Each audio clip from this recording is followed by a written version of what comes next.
বৌদ্ধ সম্প্রদায়ের প্রধান ধর্মীয় উৎসব বুদ্ধ পূর্ণিমা। বৃহস্পতিবার যথাযোগ্য মর্যাদা ও ভাব গাম্ভীর্যের মধ্য দিয়ে দিনটি পালন করে থাকেন বৌদ্ধ ধর্মাবলম্বীরা। সারা দেশের পাশাপাশি শিলিগুড়ি সংলগ্ন বৌদ্ধ বিহারগুলোতে সকাল থেকেই শুরু হয়েছে বুদ্ধ পূজা। মূলত প্রদীপ প্রজ্বলন, শান্তি শোভাযাত্রা, ধর্মীয় আলোচনা, প্রভাত ফেরি, ধ্যান, সমবেত প্রার্থনা, আলোচনা সভা এদিন অনুষ্ঠিত হয়। পুরাণ মতে 2500 বছর আগে এই দিনে মহামতি গৌতম বুদ্ধের আবির্ভাব হয়েছিল।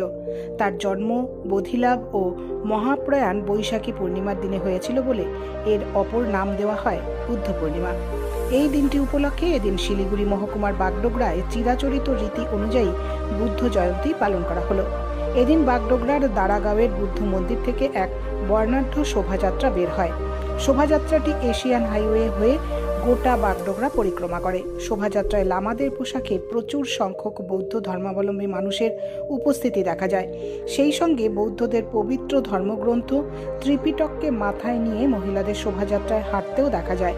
আজ সারা দিন ব্যাপী চলবে বিভিন্ন ধর্মীয় আচার অনুষ্ঠান।